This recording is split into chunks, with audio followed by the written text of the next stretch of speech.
Évangile de Jésus-Christ selon saint Matthieu. En ce temps-là, Jésus, arrivé dans la région de Césarée de Philippe, demandait à ses disciples, au dire des gens, qui est le Fils de l'homme? Ils répondirent, pour les uns, Jean le Baptiste, pour d'autres, Élie, pour d'autres encore, Jérémie ou l'un des prophètes. Jésus leur demanda, et vous, que dites-vous? Pour vous, qui suis-je? Alors Simon-Pierre prit la parole et dit, tu es le Christ, le Fils du Dieu vivant. Prenant la parole à son tour, Jésus lui dit, heureux es-tu, Simon, fils de Jonas? Ce n'est pas la chair et le sang qui t'ont révélé cela, mais mon Père qui est aux cieux. Et moi je te le déclare, tu es Pierre, et sur cette pierre je bâtirai mon Église, et la puissance de la mort ne l'emportera pas sur elle. Je te donnerai les clés du royaume des cieux. Tout ce que tu auras lié sur la terre sera lié dans les cieux, et tout ce que tu auras délié sur la terre sera délié dans les cieux. Je dois vous avouer que il y a des fois où j'aurais aimé ça vivre autant que Jésus. Surtout pour me retrouver parmi ses disciples, pour le suivre. J'aurais pu travailler avec lui, partir en mission en son nom. Mais si c'était à moi qui avait posé la question, « Toi, Guy, pour toi, qui suis-je? » Qu'est-ce que j'aurais répondu spontanément? Est-ce que j'aurais été capable de répondre comme Pierre, « Jésus, tu es le Christ, le Fils du Dieu vivant? » La réponse qu'on pourrait donner à la question de Jésus, cette réponse-là, elle va venir teinter tout le reste de notre vie. Est-ce que Jésus, pour moi, c'est un prophète parmi tant d'autres? Est-ce que c'est un bon gars qui avait des dons spéciaux puis un message du genre « Peace and Love » ?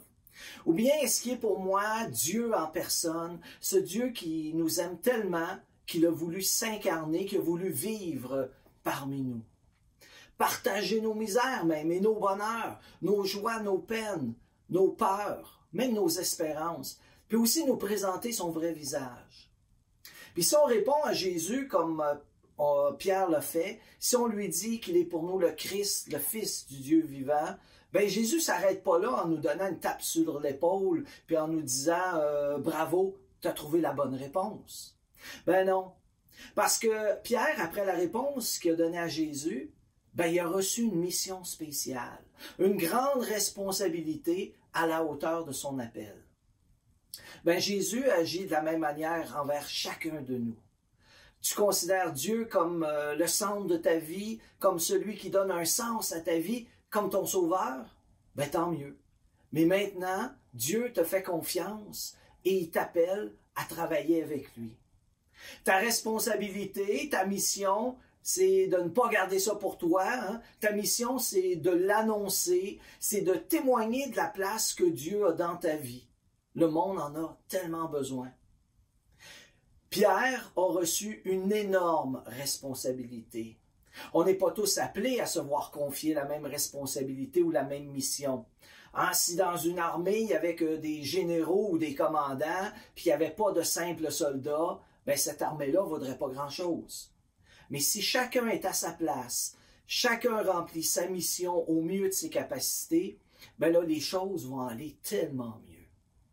Notre premier rôle, c'est de trouver ce à quoi Dieu nous appelle, ce pourquoi Jésus lui-même nous choisit. Et on est invité à se poser la question chaque jour.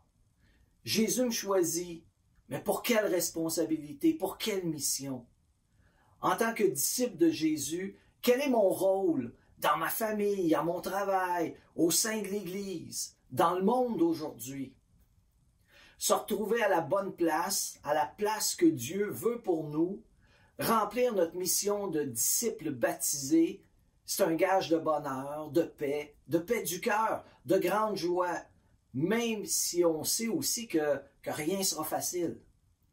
Saint Pierre lui-même n'a pas eu la vie facile, hein? Mais quand Dieu prend sa place dans notre cœur, la vie est tellement plus épanouissante. Et vous, que dites-vous? Pour vous, qui est Jésus?